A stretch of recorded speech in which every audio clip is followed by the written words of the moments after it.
خوش بخت ہیں وہ لوگ جن کو حق تعالی جل شانہ نور ہدایت سے نوازتے ہیں اور انہیں اسلام کے لیے قبول فرما لیتے ہیں۔ ایسے ہی ایک خوش بخت انسان کا نام ڈاکٹر لارنس براؤن تھا۔ وہ ایک کیتھولک عیسائی گھرانے میں پیدا ہوا، مگر بقول اس کے وہ ہوش سنبھالنے کے بعد ایک دن کے لیے بھی عیسائی نہیں رہا۔ وہ ملحد ہو گیا تھا۔ وہ کسی خدا کا قائل نہیں تھا۔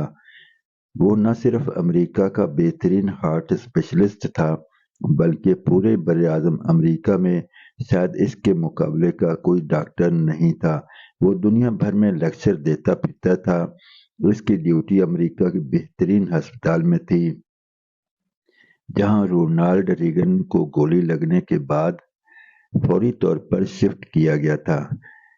اس سے اس ہسپتال کی اہمیت اور سہولیات کا اندازہ لگایا جا سکتا ہے، مگر یہی اہم ترین ہسپتال اور اس کی سہولیات ایک دن اس کے سامنے بے بس اور لاچار سر جھکائے کھڑی تھیں۔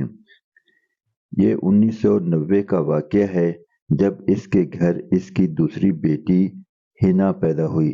بچی کو لیبر روم سے سیدھا آپریشن تھیٹر منتقل کیا گیا کیونکہ وہ ایب نارمل پیدا ہوئی تھی۔ اس کی ایک آرٹری میں نقص تھا، جس کی وجہ سے اس کے بدن کو آکسیجن ملا خون نہیں مل رہا تھا۔ وہ سر سے پاؤں کے انگوٹھے تک گن میٹل بلو پیدا ہوئی تھی۔ بقول ڈاکٹر صاحب، میں خود ڈاکٹر تھا اور مجھے پتا تھا کہ میری بچی کے ساتھ کیا مسئلہ ہے۔ اس کا بدن مر رہا تھا کیونکہ اسے آکسیجن ملا خون نہیں مل پا رہا تھا۔ اس کا علاج یہ تھا کہ اس کی چیر پھاڑ کر کے آرٹری کی گرافٹنگ کر کے اسے تبدیل کیا جائے، مگر پہلی بات یہ ہے کہ اس آپریشن کی کامیابی کی کوئی گارنٹی نہیں تھی۔ دوسری بات یہ کہ اگر یہ گرافٹنگ کامیاب بھی ہو جائے تو بھی 2 سال بعد پھر گرافٹنگ کرنی ہوگی۔ یوں زیادہ سے زیادہ 2 سال کی زندگی لے کر میری بیٹی آئی تھی، اور اس وقت اس کی جو حالت تھی، اس میں بطور باپ تو اس کو چیر پھاڑ نہیں کر سکتا تھا۔ اس کے لیے ایک نہایت لائق ڈاکٹر کی سربراہی میں ایک ٹیم بنا دی گئی جو اپنا ساز و سامان اکٹھا کرنے میں لگ گئی، اور ڈاکٹر صاحب آپریشن تھیٹر کے ساتھ ملحق کمرہ استغاثہ یا پریر ہال میں چلے گئے۔ کمرہ فریاد میں کسی مذہب کی کوئی نشانی یا مونوگرام نہیں تھا، نہ کعبہ، نہ کلیسا، نہ مریم اور عیسیٰ کی تصویر، نہ یہود کا ڈیوڈ اسٹار، نہ ہندوؤں کا ترشول۔ غرض سے وہ ہر مذہب کے ماننے والوں کے لیے بنایا گیا کمرہ تھا، جس میں وہ آپریشن کے دوران اپنے اپنے عقیدہ کے مطابق دعا مانگتے تھے، جب تک کہ ان کا مریض آپریشن تھیٹر سے منتقل کیا جاتا۔ اس سے قبل ڈاکٹر لارنس کے لیے سائیکولوجیکل ڈوز کے سوا کچھ نہیں تھا، مگر آج اس کی اپنی جان پر بن گئی تھی۔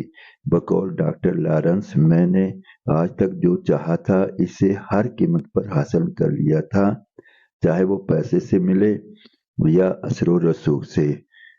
نہ اور ناممکن جیسے الفاظ میری ڈکشنری میں ہی نہیں تھے، مگر آج میں بے بس ہو گیا تھا۔ نہ تو سائنسی آلات و وسائل کچھ کر سکتے تھے اور نہ ہی میرا پیسہ میری بچی کی جان بچا سکتا تھا۔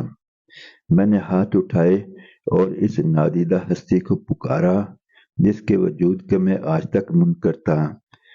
عرض کیا، اے خالق، اگر تو واقعی موجود ہے تو پھر تو یہ بھی جانتا ہوگا کہ میں آج تک تیرے وجود کا منکر رہا، مگر آج میری بیٹی مجھے تیرے در پر لے آئی ہے۔ اگر واقعی تیرا وجود ہے تو پلیز میری مدد فرما۔ اسباب نے جواب دے دیا ہے، اور اب میری بچی کو اگر کوئی بچا سکتا ہے تو صرف اس کا بنانے والا ہی بچا سکتا ہے۔ وہی اس فالٹ کو درست کر سکتا ہے جس نے یہ بچی تخلیق فرمائی ہے۔ اے خالق، میں صدقے دل کے ساتھ تجھ سے وعدہ کرتا ہوں کہ اگر تو میری بچی کا فالٹ درست فرما دے تو میں سارے مذاہب کو اسٹڈی کر کے